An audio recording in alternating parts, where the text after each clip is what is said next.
السلام عليكم ورحمة الله.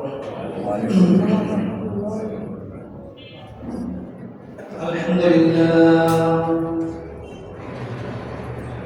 لله نحمده ونستعينه ونستغفره ونؤمن به ونتوكل عليه ونعوذ بالله من شرور أنفسنا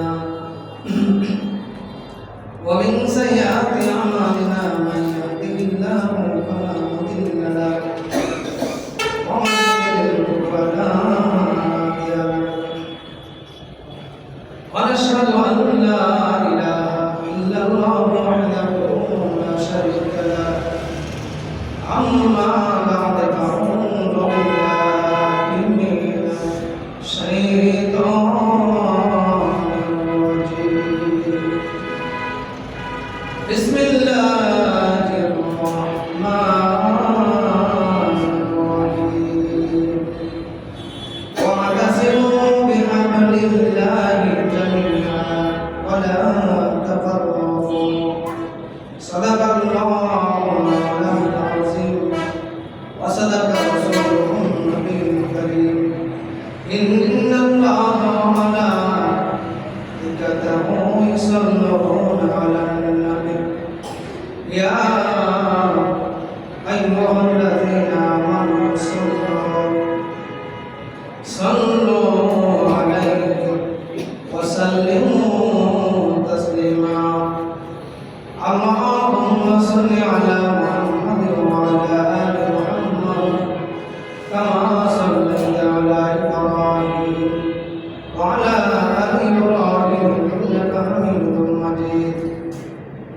اللهم بارك على محمد وعلى آل محمد كما باركت على إبراهيم وعلى آل إبراهيم إنك حميد مجيد.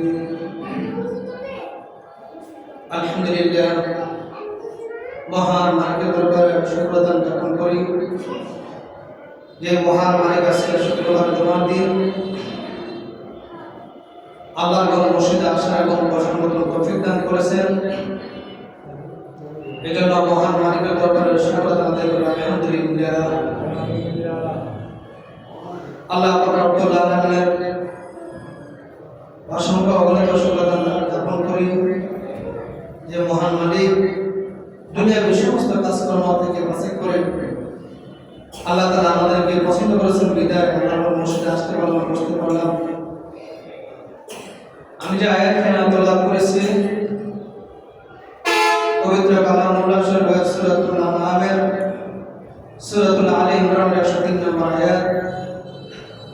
আল্লাহ রব্বুল আলামিন বলেন واعتصموا بحبل الله جميعا ولا تفرقوا. আল্লাহ দুনিয়ার মানুষ واعتصموا بحبل الله جميعا, তোমরা আমি আল্লাহর রজ্জুকে আমি আল্লাহর রশিকে তোমরা শক্তভাবে ধরো। আল্লাহ তাআলা বলেন তুমি আমি আল্লাহর রজ্জু মানে রশি মানে আল্লাহ তাআলা রশি দ্বারা বুঝাইছেন আল্লাহ তাআলা পবিত্র কোরআন এবং রাসূলের হাদিস। রজ্জু মানে আল্লাহ তাআলা বুঝাইছেন সমস্ত একত্রিত ধরার জন্য আল্লাহর দ্বীন, আল্লাহর ইসলাম, আল্লাহ তাআলার মনোনীত ধর্ম ইসলামকে সবাই একত্রিতভাবে ঐক্যবদ্ধভাবে একত্রিত ধরার জন্য আল্লাহ তাআলা বলেছেন। আল্লাহ বলা তাকাররু, তোমরা তোমাদের মধ্যে ভেদাভেদ সৃষ্টি করো না, তোমাদের মধ্যে ফারাক সৃষ্টি করো না, তোমাদের মধ্যে কিলাকিলি ফারাফারি করো না, তোমরা ভেদাভেদ সৃষ্টি করো না। আল্লাহ তাআলা এই কথাটা সূরাতুল আনআমের 159 নম্বর আয়াতে আল্লাহ বলেন ইন্নাল্লাযীনা ফারাকু দীনাহুম ওয়া কানু শি'আন লাস্তা মিনহুম। ইন্নাল্লাযীনা ফারাকু, আল্লাহ নবীকে আল্লাহ বলেছেন হে নবী ইন্নাল্লাযীনা ফারাকু দীনাহুম, যারা দ্বীনের মধ্যে পার্থক্য সৃষ্টি করে, যারা দ্বীনের মধ্যে ধর্মের মধ্যে যারা ফাটল সৃষ্টি করে, ওয়া কানু শি'আন লাস্তা মিনহুম, হে মুহাম্মদ আপনি তাদের সাথে কোনো সম্পর্ক নেই। সুবহানাল্লাহ বলে আল্লাহ বলেন ইন্নাল্লাযীনা ফারাকু, এই কথা আল্লাহ সূরাতুল রুমের 30 নম্বর আয়াতে আল্লাহ বলেন। এই কথা সূরাতুল আনআমের আল্লাহ তাআলা 159 নম্বর আয়াতে আল্লাহ বলেন যে ইন্নাল্লাযীনা ফারাকু, আল্লাহ সর্বপ্রথম ইন্না শব্দ ব্যবহার করছেন। আল্লাহ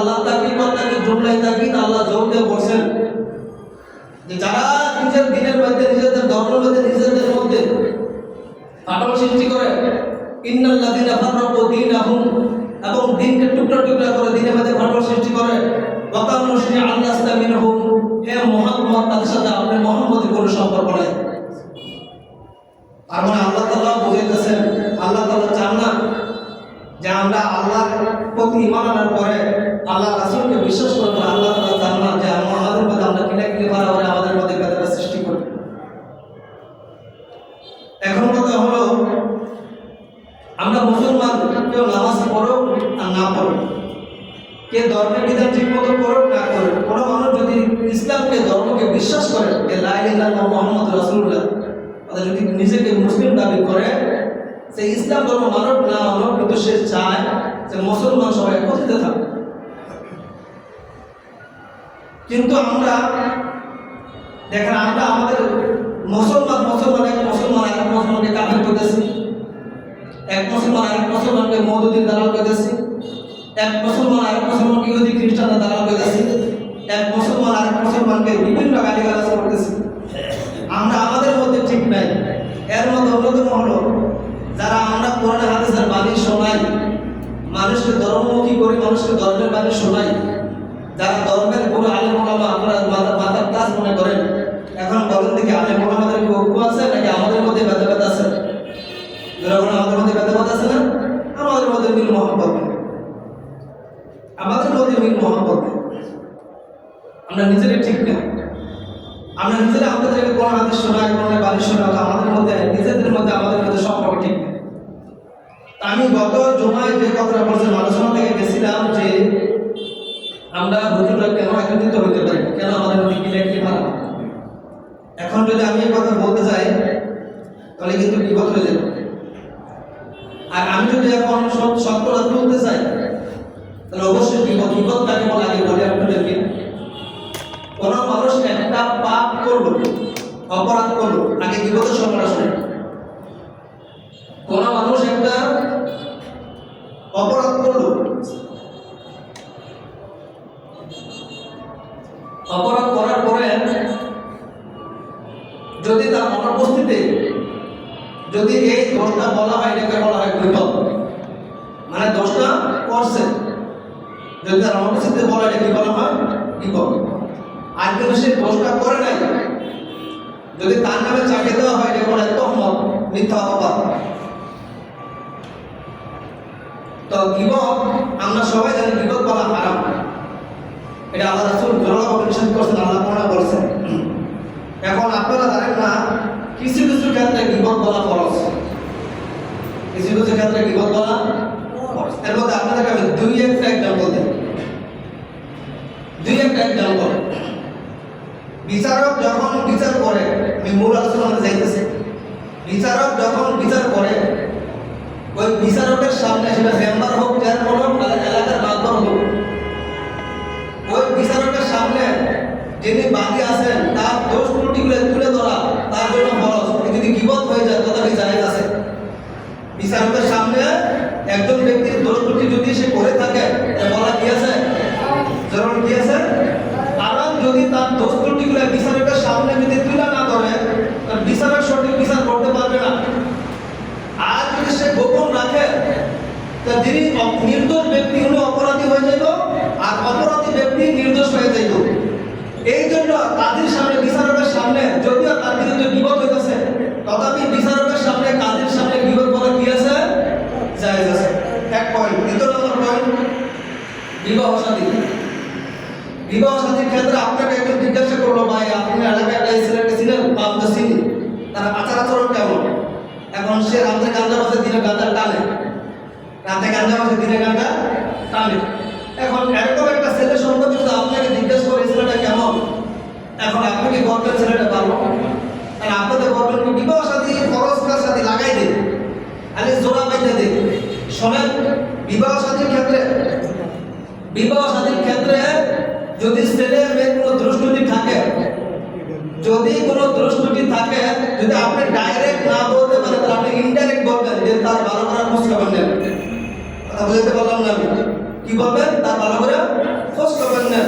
আর যদি আপনি ডাইরেক্ট আর গীবত করেন যে ছেলেটার ক্যারেক্টার খারাপ, তার চরিত্র খারাপ, তার দোষ ত্রুটি আছে, যদি গীবত হয়ে যায়, এটা সে শরীয়তে জায়েজ আছে। কারণ আপনি একটা মদখোর, সুবখোর, জিনাখোর, বিভিন্ন অপরাধী ব্যক্তি, তাকে যদি আপনি একজন নির্দোষ আল্লাহর ওলি বানায় দেন, যে মেয়েটা তার ঘরে আসবে সে যদি চরিত্রবান হয়, সে যদি ভালো হয়, এখন বলেন দেখি এই মেয়ের জীবনটা কি ধ্বংস হয়েছে না?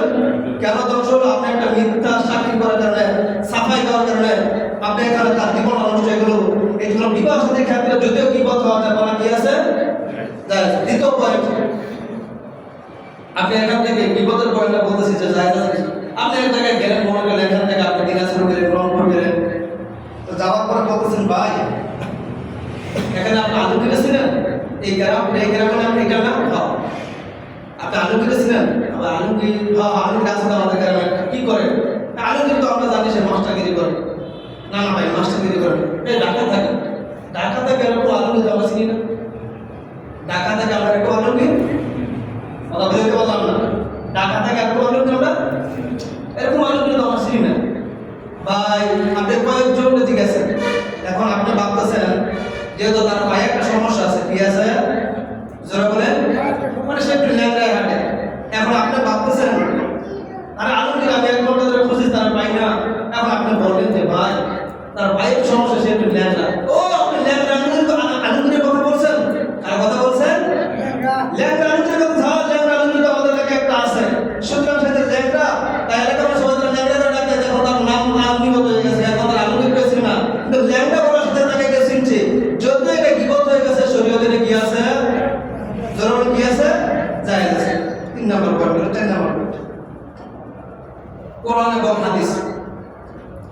একজন আলেম, মনে করেন আমি আলোচনা করতেছি, আমি কোরআন হাদিসের ব্যাখ্যা করতে গিয়ে, বিশ্লেষণ করতে গিয়া আমি কোরআন আল্লাহ বলছে একভাবে, আমি কোরআনটাকে আপনাকে বোঝালাম আরেকভাবে, কিন্তু আমার এই ভিডিও রেকর্ডটা, আমার এই কথাটা আরেকজন আলেমের কাছে যাওয়ার পরে সে আলেম বুঝতে পারছে যে আমি কোরআনের ব্যাখ্যাটা আমি অপব্যাখ্যা করছি, হাদিসের ব্যাখ্যাটা অপব্যাখ্যা করছি। যদি আমার যদি কোনো একজন হক্কানি আলেম তাকে যদি বুঝতে পারে যে হুজুর জিনিসটা ভুল করছে, এটা শরীয়তে জায়েজ আছে, মানুষের সামনে ওপেন করে দেওয়া যে হুজুর এটা ভুল করছে, এটা সম্পূর্ণ হারাম কাজ করছে, এই ক্ষেত্রে যদিও এই আলেমের বিপদ হওয়া যায়, আরেক আলেম শরীয়তের আইন লঙ্ঘন যেহেতু করছে, সে বুঝতে পারে এই জন্য তার বিরুদ্ধে বিপদ করা কি আছে? আমি আপনাদের একটা সহজ ভাষায় বুঝে, আল্লাহ বলছেন তোমরা বিবাহ করো, আল্লাহ রাসূল বলছেন মানুষ বিবাহ করে 3টা জিনিস দেখে। কয়টা জিনিস দেখে? কথা বলে কয়টা জিনিস দেখে? দেখেন এই হাদিসটা আমরা বুঝাইতেছি, মুসলিম শরীফে একটা হাদিস আল্লাহ রাসূল বলছেন মানুষ বিবাহ করে 3টা জিনিস দেখে। 1 সৌন্দর্য, 2 ধন সম্পদ, 3 নাম্বার আল্লাহ আপনার সৌন্দর্য, ধন সম্পদ, তারপর আপনার আচার ব্যবহার, এই তিনটে দেখে ব্যবহার কি আপনি বিবাহ করেন। তো বলার পর আল্লাহ রাসূল বলেন মানুষ বিবাহ করে 3টা জিনিস দেখে। কয়টা জিনিস দেখে? 3টা। এক হলো সৌন্দর্য, আরেক হলো টাকা পয়সা, আর হলো ধার্মিকতা। মানুষ 3টা জিনিস দেখে বিবাহ করে আল্লাহ রাসূল বলছেন। আর আমরা ঢুকাইলাম কি? আল্লাহ রাসূল বলছে বিবাহ করো 3টা জিনিস দেখে। দেখেন করে আর করার মধ্যে পার্থক্য আছে কি? কথা বলা করা। আল্লাহ রাসূল বলছে মানুষ বিবাহ করে 3টা জিনিস দেখে। 1 সৌন্দর্য, 2 ধন সম্পদ, 3 নাম্বার ধার্মিকতা। আল্লাহ রাসূল বলছে মানুষ 3টা জিনিস দেখে মানুষ বিবাহ করে। কিন্তু দুনিয়ার মানুষ, তোমাদের যদি কোনো মানুষের যদি সৌন্দর্য না থাকে, যদি টাকা পয়সা না থাকে, যদি তার যদি ধার্মিকতা থাকে, তখন তোমরা বিবাহ করো। কিন্তু আল্লাহ রাসূল বলছে মানুষ 3টা জিনিস বিবাহ করে। আর আমরা বলতেছি যে আল্লাহ রাসূল নাকি বলছে আমাদেরকে করার জন্য। এই যে হাদিসের অপব্যাখ্যা করছেন, আল্লাহ রাসূল কখনো বলেন নাই যে 3টা জিনিস দেখে বিবাহ করে, এই কথা বলেন নাই। আল্লাহ রাসূল বলছে মানুষ 3টা জিনিস দেখে বিবাহ করে। সুতরাং এই যে অপব্যাখ্যা করলো, কোন আলেম যদি কোরআন অপব্যাখ্যা করে, হাদিসের অপব্যাখ্যা করে, আরেকজন আলেম যদি ধরতে পারে সে অপব্যাখ্যা করছে জাতির কল্যাণে, কোরআন হাদিসের কল্যাণে, ধর্মের কল্যাণে, যদিও তার আলেমের বিরুদ্ধে বিপদ হওয়া যায়, আরেকজন আলেম তার বিরুদ্ধে বিপদ করা কি আছে? এখন কথা হলো যেহেতু বিপদ করা যায়, এখন আমাদের সমাজে দেখবেন অনেক আলেম দেখবেন যে ওয়াজ মাহফিলে দেখবেন বিভিন্ন একজন আলেম আরেকজন আলেমকে বলে যে ওর এই কথা ভুল করছে, এই কথা এটা করছে। আমরা ভাবতেছি কি জানেন, যে মনে হয় এক আলেম আরেক আলেমের পিছে লাগছে, এক আলেম আরেক আলেমের পিছে লাগেনি, আর ভুলের পিছে লাগছে। কিসের পিছে লাগছে? জরুরি কিসের পিছে লাগছে? ভুলের পিছে লাগছে। একটা এক্সাম্পল দিন, শীতের দিন। এখন শীতের দিনে আপনি দেখছেন একজন মহিলা একটা পুরুষ কম্বল শীত চলে গেছে, কম্বল লাগছে। এখন রৌদ্র দেওয়ার পর বিকালবেলা ইচ্ছা মতো কম্বলটা ফিরেইতেছে। আর আপনি কি বলেন সে কি কম্বল ফিরে নাকি ধুলা ফিরে? কথা বলেন কি ফিরে? কম্বল ফিরে নাকি ধুলা ফিরে? ফিরাইতেছে কি ধরে? ধুলা ফিরাইতেছে। মূল উদ্দেশ্য হলো ধুলা বের করা, কিন্তু আপনি দেখতেছেন কি ফিরাইতেছে? কম্বল ফিরাইতেছে। আসলে মূল উদ্দেশ্য হলো ধুলা বের করা, উদ্দেশ্য কম্বল ফিরানো না। সুতরাং আপনারা দেখতেছেন এক কালে মার্কালের মধ্যে বহাল মাহফিলে বিপদ করতেছে, আপনারা বলতেছে আসলে এক কালে মার্কালের বিপদ করে না, তার বহু ত্রুটি বলতেছেন, আপনি ভাবতেছেন এক কালে মার্কালের নিচে লেগে আছে। এখন কথা হলো, আমি মূল যে কথাটা বলতেছি, আমরা গত কয়েকদিন আগে আমাদের মধ্যে একটা জোট ছিল, আমাদের মধ্যে একটা ঐক্য ছিল। এখন সে ঐক্যটা আছে না গেছে? জোরে বলেন ঐক্য গেছে। আমি কথা এখন যে আলোচনা করবো, আলোচনার উদ্দেশ্য হলো, একজন আমাকে বলছে যে হুজুর কি জামাত ইসলাম থেকে বাড়িয়ে গেছে? যেটা বলবেন না, জামাত ইসলাম কি গেছে? ইসলাম থেকে কেমন বাড়িয়ে গেছে?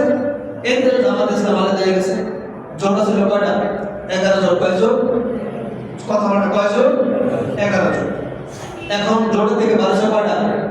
জোরে বলেন আছে কয়জন? মানে যে 10 জন জোট আছে তারা 1200 নাকি একটা হয়েছে?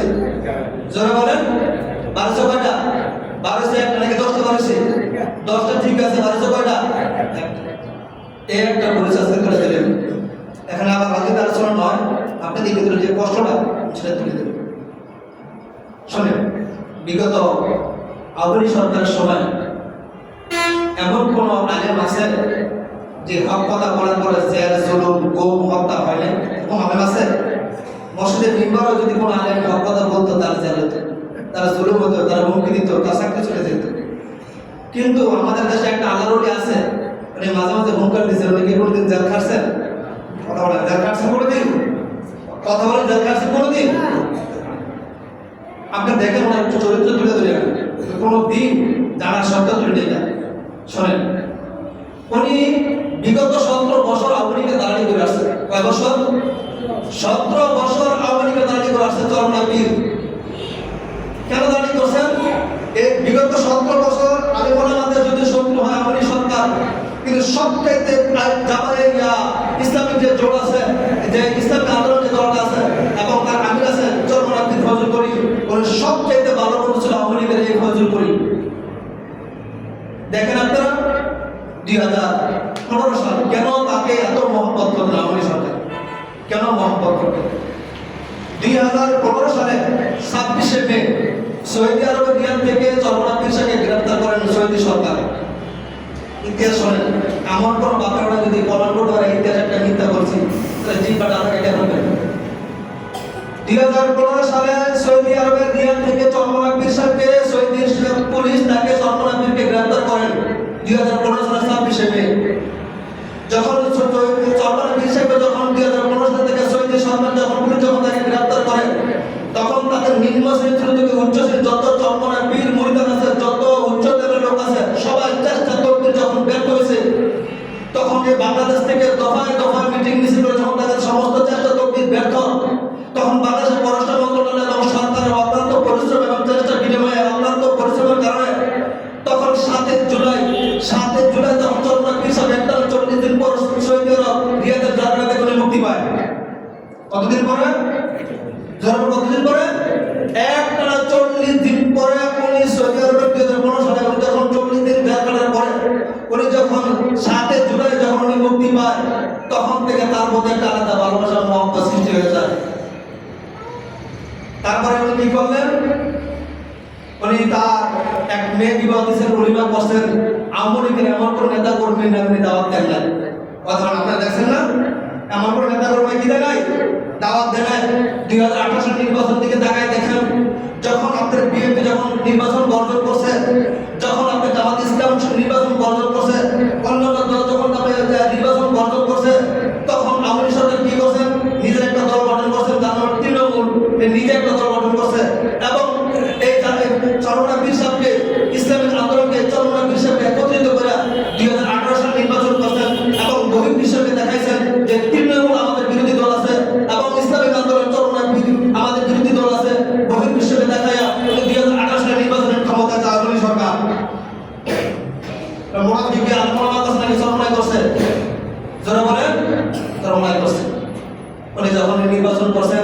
আপনাদের সাথে এত মহব্বত করছেন, এখন বলতে পারেন হুজুর আপনি তো বলতেছেন জর্নাল হিসাব বহু দাঁড়ানি করছেন আপনাদের সময় বহুত, তো এই জর্নাল হিসাব বিভিন্ন হুঙ্কার দিতেন, আমাদের হুঙ্কার দিতেন না, আমার বাবা দিয়ে দিতেন মদিনা আমাদের শাখাতিরা বাবু ফাড়া দিব, মাঝে মাঝে হুঙ্কার দিতেন, বিভিন্ন আন্দোলন করতেন, আবার ক্ষেত্র সেগুলো মিলাইয়া থাকতেন। তারা হুজুরে হুঙ্কারগুলি দিতেছেন, এগুলিকে আপনি অস্বীকার করবেন? আমেরিকা সমাজে বিভিন্ন হুঙ্কার দিতেন, বিভিন্ন মিটিং মিছিল করতেন, আপনি কি অস্বীকার করবেন? একটা এক্সাম্পল দিই আপনাদেরকে বোঝানোর জন্য।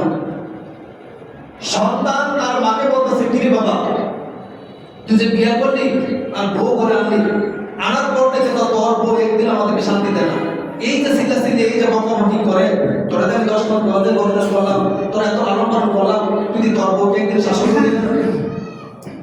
কথা বুঝতে পারলাম না। নালিশ করতে কে? মা সন্তানকে বলতেছে তোর বউ যে এই যে সিলাসিলি করে, এই যে এরকম ব্যবহার করে, তুই কোনোদিন তোর বউকে শাসন করলি না? এখন বলাই ভাবতেছে আমি তো বউর কাছে মরি, আমি বউ শাসন কেমন করি, আর ওটা তো বউ আমার শাসন করে।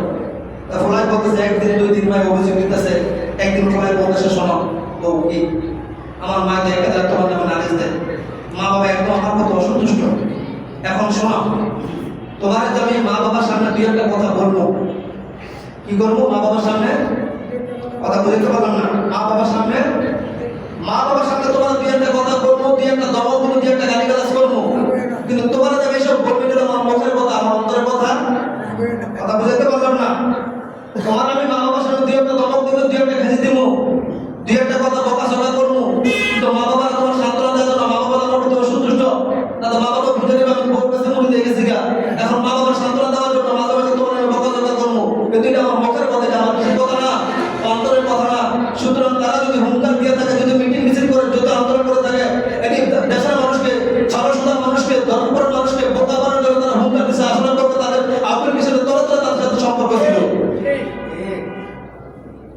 তারপরে দেখেন শত্রু হইল কখন, আগুনের কখন শত্রু হইল? 2023 সাল নির্বাচন।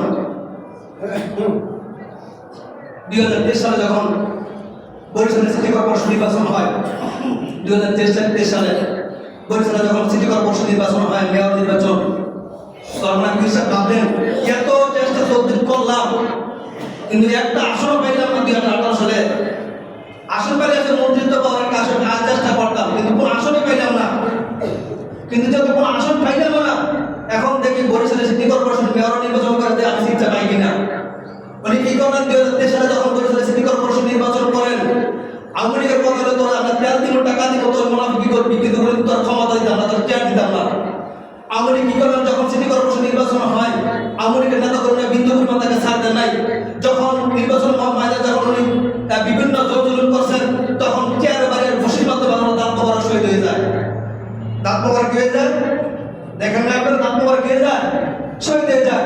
যখন দাঁত পাওয়ার শহীদ হয়ে যায়, তখন উনি এই দাঁত পাওয়ার ক্রিয়া আর রক্তমাখা নিয়ে উনি বুঝতে পারছেন যে আমেরিকার সাথে সম্পর্ক রাখলে আমার কোনো ফায়দা হবে না।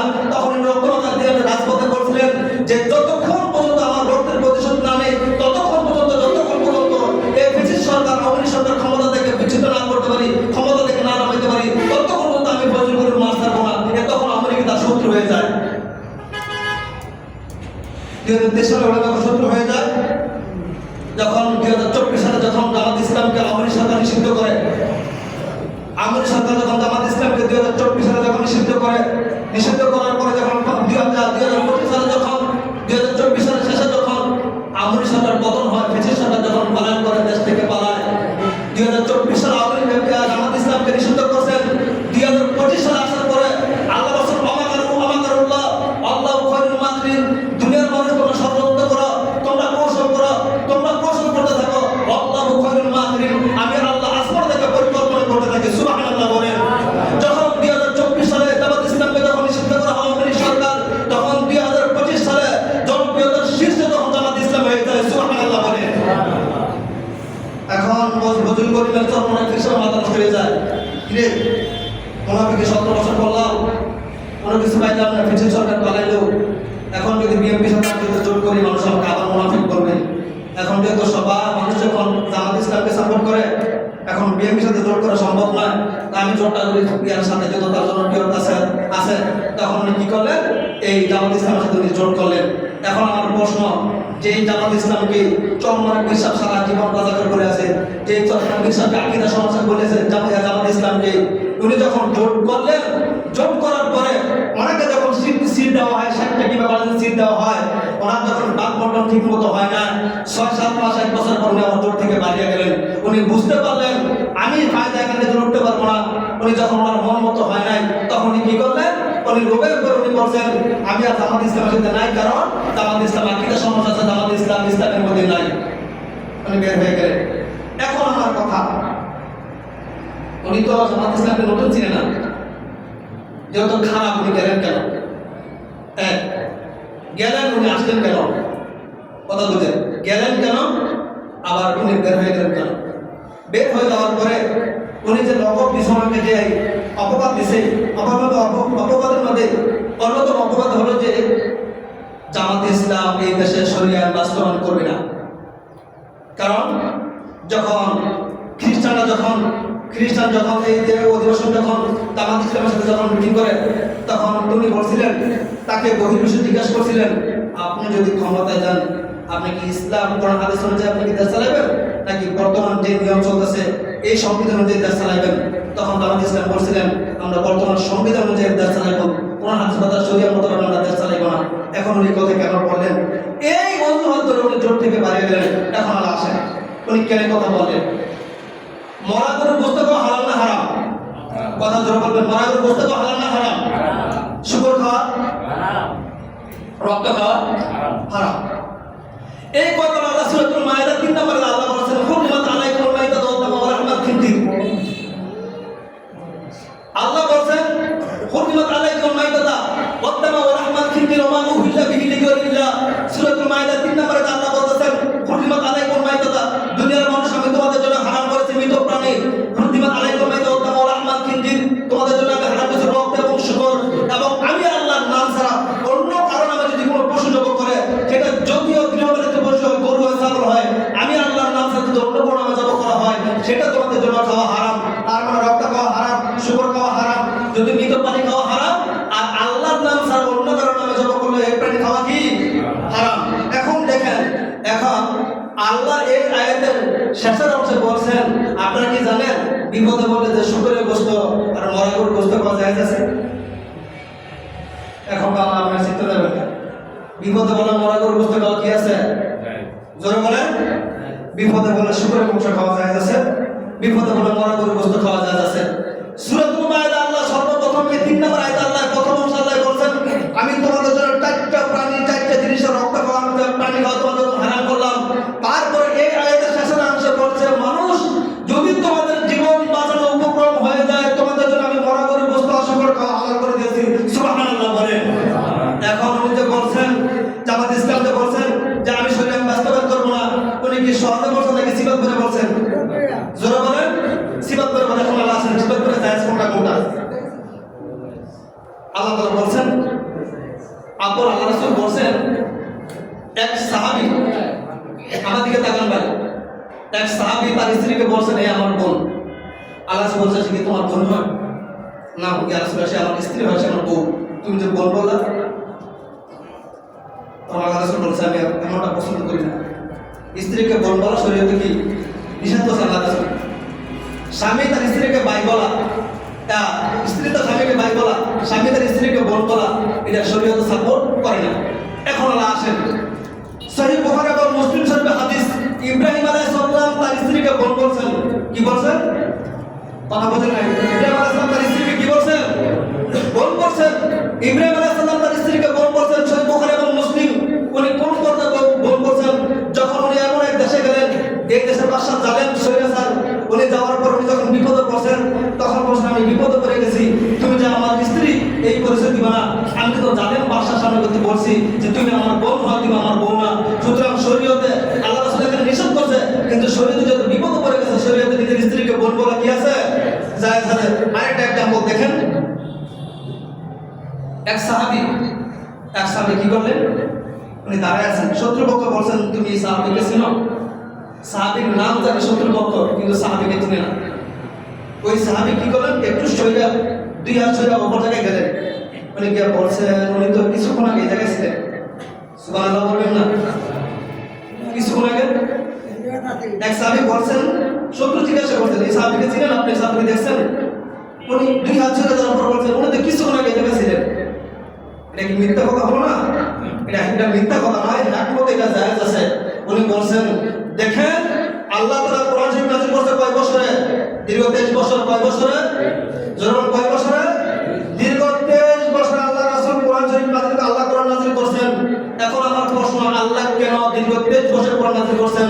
আল্লাহ যদি একসাথে নাযিল করা কি কঠিন হয়ে যেত? জোরে কঠিন হয়ে যেত? কঠিন হতো না। আল্লাহ একসাথে নাযিল না করে কেন 23 বছর নাযিল করছেন?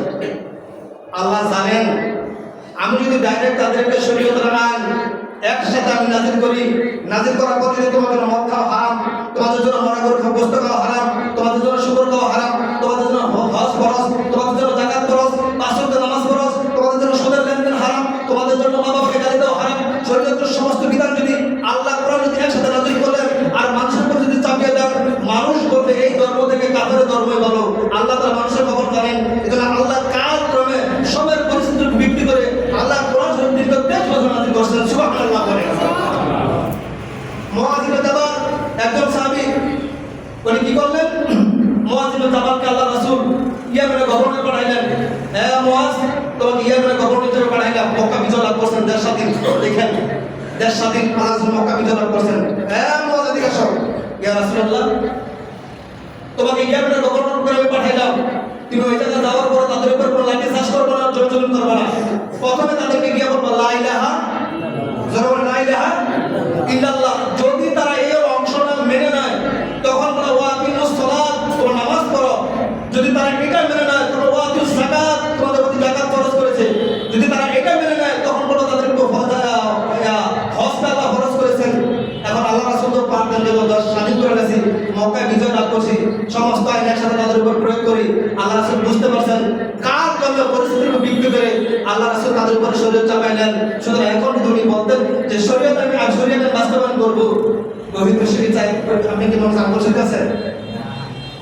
শোনেন, আমাদের বাংলাদেশের যে মিডিয়াগুলো তারা জানে কি করে, কোন মহিলা কেক বিক্রি করে। আমাদের বাংলাদেশের সাংবাদিকগুলো কোন মহিলা কেক বিক্রি করে, কোন মহিলা হাঁসের মাংস বিক্রি করে, কোন নায়িকা স্টেজে নাচতে কাপড় খুলে গেল, কোন নায়িকা কার সাথে চলে গেল, কার সাথে কি করলো, এগুলো আমাদের দেশের সাংবাদিকের অবস্থা। আর বহির্বিশ্বের যে সাংবাদিকগুলো যে মিডিয়াগুলো আমাদের দেশে আছে, তারা 24 ঘন্টা কূটনীতি করতেছে, কিভাবে কি করতেছে, দেশ কিভাবে চলতেছে, কোন দিকে যেতেছে।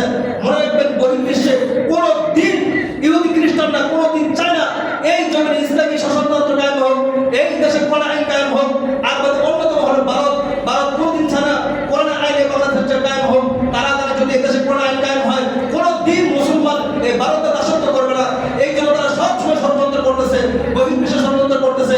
সুতরাং এখন যদি উনি বলে যে আমি শরীয়ত আইন কায়েম করবো, এই কথা বলার সাথে সাথে বহির্বিশ্ব ষড়যন্ত্র শুরু করবে, ভারত ষড়যন্ত্র শুরু করবে। উনি টেকনিক্যাল একটা কথা বললেন যে আমরা শরীয়ত কায়েম করবো না, বর্তমান যে আইন চলতেছে আইনে দেশ চালাইবো। এখন বলেন দেখি বিপদে করলে এরকম কথা বলা যায় আছে কি নাই? জোরে বলেন। উনি যে সর্বনা ফিরজান বলেন যে তারা শরীয়ত কায়েম করবে না, আমি বিপদে কিছু বলতে চাই না, সর্বনা ফিরজান মহান ভিড়ে বলতেছি। আবার বলছেন কি দুইটা অভিযোগ, জামাত ইসলাম আকীদা খারাপ। জামাত ইসলামের কি খারাপ? আকীদা কি খারাপ? জামাত ইসলাম আকীদার কথা কত আকীদা হলো, তারা মুতাজিলা আকীদা পোষণ করে। মুতাজিলা আকীদা কি? মুতাজিলা আকীদা হলো তারা সাহাবায়ে কেরামকে সত্যের মাপকাঠি মনে করে না। আমার দিকে ফোকাস, আমার দিকে তাকান।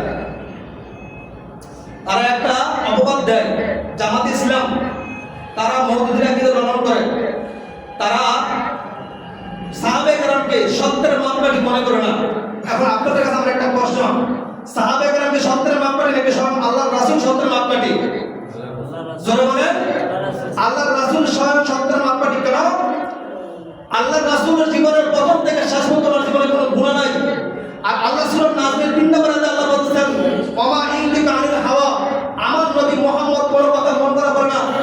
ওমা ইনতিকা আনিল হাওয়া ইন হুয়া ইল্লা ওয়াহয়ুহা, আমার রাসূল যা বলে তা কোরআন এবং হাদিস থেকে আমি যা ওহী নাযিল করি তা বলে।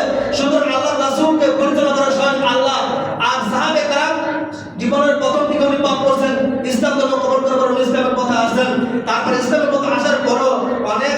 এরা মুরতাদ হয়ে গেছে। মুরতাদ মানে তারা ইসলাম ত্যাগ করছেন। একদম এর মধ্যে অন্যতম হলো কাতাবে ওহী। আল্লাহ রাসূল যখন ওহী আসতেন, ওহী আসার পরে কাতাবে নবী ওহী বলায় তিনি কোরআন লিখতেন, ওহী লিখতেন। তো দুজন সাহাবী ওহী লিখতেন।